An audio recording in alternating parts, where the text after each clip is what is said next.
Donald Trump ఇప్పుడు ప్రపంచానికి సుంకాల రాక్షసుడిగా మారాడు. కొన్ని దేశాలను ఈ సుంకాల మారీచుడు కుదిపేస్తున్నాడు. తనకు తెలియకుండానే తన సుంకాలతో బద్ధ శత్రువులను కలిపేస్తున్నాడు. అదే సుంకాల కింగ్ పై పోరాటానికి సిద్ధమయ్యేలా చేస్తున్నాడు. ఆ రెండు దేశాలేవో చిన్నా చితక ఆర్థిక వ్యవస్థలు కాదు. ట్రంప్ తవ్విన సుంకాల గొయ్యిలో తననే పూడ్ చేసే సూపర్ పవర్ఫుల్ కంట్రీస్ అవి. ట్రంప్ టారిఫ్స్ ను ఎదుర్కొనేందుకు బద్ధ శత్రుత్వాన్ని పక్కన పెట్టి మరీ పోరాటానికి ఆయుధాలను సిద్ధం చేసుకుంటున్నాయి. ఇంతకు ఆ రెండు దేశాలేవి? ఆ రెండు దేశాల బద్ధ శత్రువులను ట్రంప్ సుంకాలే స్నేహితులుగా మారుస్తున్నాయా? ఈ రెండు దేశాలను తన సుంకాలతో కలిపినందుకు ట్రంప్ నోబెల్కు నామినేట్ చేయమని డిమాండ్ చేస్తాడా? Watch the story. ట్రంప్ దెబ్బకు రెండు దేశాలు ఒక్కటయ్యాయా? సుంకాలపై యుద్ధానికి ఆ రెండు దేశాలు రెడీనా? ఇండియా చైనా మధ్య ఏం జరుగుతోంది?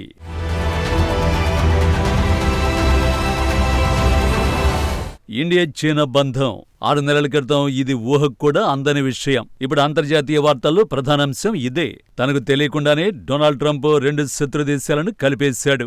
ఉప్పు నిప్పులా ఉండే రెండు దేశాల మధ్య స్నేహాన్ని చిగురింపజేశాడు.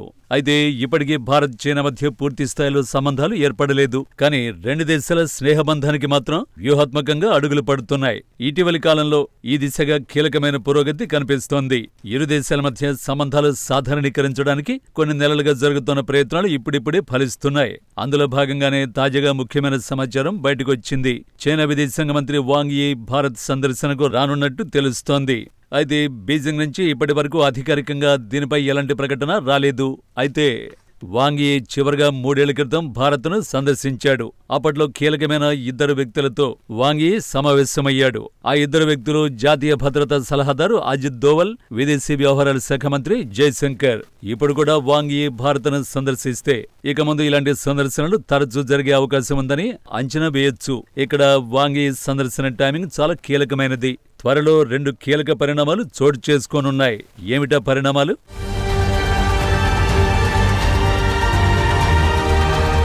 మొదటి పరిణామం, ఇండియా చైనా మధ్య డైరెక్ట్ విమానాల రాకపోకల్ని ప్రారంభించనున్నారు. ఈ ప్రకటన ఈ నెలలోనే వచ్చే అవకాశం ఉంది. రెండో పరిణామం, భారత ప్రధానమంత్రి నరేంద్ర మోడీ చైనా సందర్శన. చైనాలోని తియాన్జిన్లో నిర్వహించే ఎస్సీఓ శిఖరాగ్ర సదస్సుకు మోడీ హాజరు కానున్నారు. ఎస్సీఓ అంటే షాంఘై కోఆపరేషన్ ఆర్గనైజేషన్. ఇది ప్రాంతీయ యూరేషియన్ దేశాలతో కలిపి ఏర్పాటైన గ్రూప్. 7 ఏళ్ల తర్వాత చైనాలో ప్రధాని మోడీ తొలి సందర్శన ఇదే అవుతుంది. ఈ సదస్సు సందర్భంగా చైనా అధ్యక్షుడు జిన్పింగ్తో మోడీ సమావేశమవుతారన్న అంచనాలు వెలువడుతున్నాయి. ఈ సమావేశం తర్వాతే చైనా భారత్ మధ్య డైరెక్ట్ విమానాల రాకపోకలు ప్రారంభమయ్యే అవకాశం ఉంది.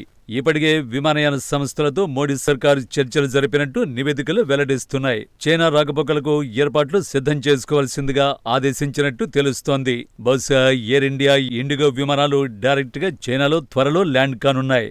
ఇప్పటికే చైనా జాతీయులకు భారత్ టూరిస్టు వీసాల మంజూరును ప్రారంభించింది. చైనీయులకు టూరిస్టు వీసాలను మంజూరు చేయడం సానుకూలమైన నిర్ణయంగా చైనా విదేశాంగ ప్రతినిధి గువో జియాకున్ స్పష్టం చేశాడు. రెండు దేశాల మధ్య ప్రయాణాలను మరింత సులభతరం చేసేందుకు భారత్తో సంప్రదింపుల్ని కొనసాగిస్తామని జియాకున్ వెల్లడించాడు.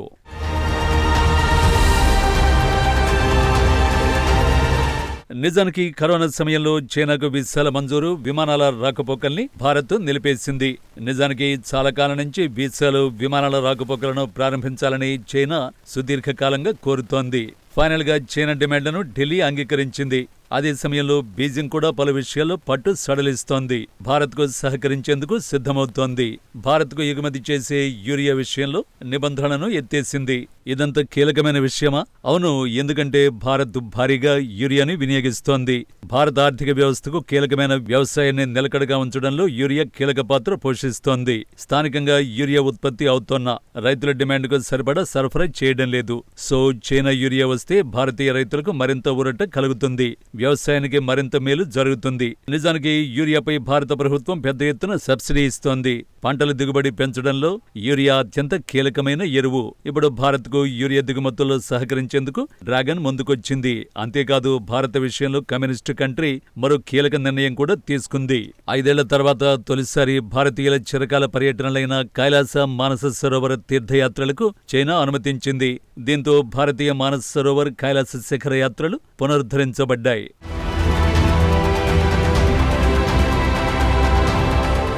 మరి ముఖ్యంగా ఢిల్లీలోని చైనీస్ రాయబార కార్యాలయం అత్యంత చురుగ్గా పనిచేస్తోంది. భారత్పై డొనాల్డ్ ట్రంప్ కొత్త సుంకాలను విధించినప్పటి నుంచి ఢిల్లీకి మద్దతుగా పలు ప్రకటనలు చేసింది. భారత్పై విధించిన ట్రంప్ టారిఫ్స్ పై చైనా రాయబారి విమర్శించాడు. భారత ఆర్థిక సార్వభౌమత్వానికి బహిరంగంగానే అతడు మద్దతు తెలిపాడు. అసలు ఇండియా చైనా మధ్య ఏం జరుగుతోంది? ఈ పరిణామాలన్నీ ఎలాంటి సంకేతాలనిస్తున్నాయి? నిజానికి చైనా భారత్ సరిహద్దులో ఇప్పటికీ ఉద్రిక్తతలు కొనసాగుతున్నాయి. ముఖ్యంగా ఆపరేషన్ సింధూర్ తర్వాత మళ్లీ చైనాపై అనుమానాలు మొదలయ్యాయి. ఉగ్రదేశం పాకిస్తాన్కు ఆయుధాలను, నిఘా సమాచారాన్ని అందించి ఆ దేశానికి డ్రాగన్ మద్దతుగా నిలిచింది. ఆసియా అంతటా తమ ప్రభావాన్ని చూపించేందుకు ఈ రెండు దేశాలు భారత్తో విస్తృతంగా పోరాటాన్ని చేస్తున్నాయి. భారత్కు ప్రత్యర్థులుగానే కొనసాగుతున్నాయి. అలాంటప్పుడు ఎందుకు రెండు దేశాలు స్నేహహస్తాన్ని చాటుతున్నాయి? ఎందుకంటే ఇప్పుడు భారత్, చైనా దేశాలు రెండూ ఒకే సవాల్ను ఎదుర్కొంటున్నాయి. అనూహ్యంగా మారిన వాషింగ్టన్ అస్థిరమైన, దారుణమైన నిర్ణయాలను తీసుకుంటున్న ట్రంప్తో ఇప్పుడు రెండు దేశాలు ఇబ్బందులు పడుతున్నాయి. రెండు దేశాలపైన డొనాల్డ్ ట్రంప్ సుంకాల వేటను మొదలుపెట్టాడు. దీంతో అమెరికాలో మార్కెట్లను రెండు దేశాలు కోల్పోతున్నాయి. అందుకే శత్రుత్వం ఉన్న ఈ రెండు దేశాలు స్నేహానికి ఎత్తునిస్తున్నాయి.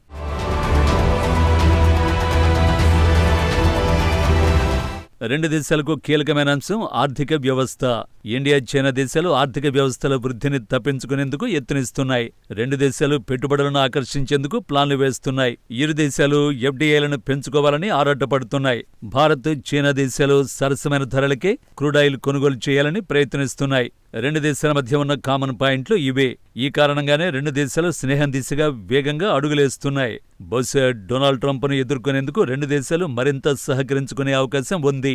నిజానికి ఈ పరిణామం ట్రంప్ ట్రేడ్ వార్తోనే సాధ్యమైంది. తన సుంకాలతో చైనాను ఒంటరిగా చేయాలని, భారత్ను కుంగదీయాలని ట్రంప్ ప్లాన్ వేశాడు. కానీ ట్రంప్ దుశ్చర్యలతో అనూహ్యంగా ఇప్పుడు రెండు దేశాలు దగ్గరయ్యాయి. బహుశా దీన్ని కూడా ట్రంప్ తన క్రెడిట్ గానే చెప్పుకునే అవకాశం ఉంది. భారత్, చైనా మధ్య సంఘర్షణల్ని ఆపేశానని డప్పు కొట్టుకోవచ్చు. చూశారా, నా దెబ్బ పడితే దశాబ్దాల శత్రుత్వం ఉన్న రెండు దేశాలు కలిసిపోయాయని చెప్పుకోవచ్చు. దీనికి కూడా నోబెల్ బహుమతికి తనను నామినేట్ చేయాలని సిగ్గు లేకుండా అమెరికా అధ్యక్షుడు కోరవచ్చు. నిజానికి రాజకీయాల్లో శాశ్వత శత్రువులు, శాశ్వత మిత్రులు ఉండరు అంటారు. అలాగే విదేశీ దౌత్యంలోనూ శాశ్వత మిత్రులు, శాశ్వత శత్రువులు ఉండరు. అంతిమంగా ఏ దేశాలకైనా తమ సొంత ప్రయోజనాలే ముఖ్యం.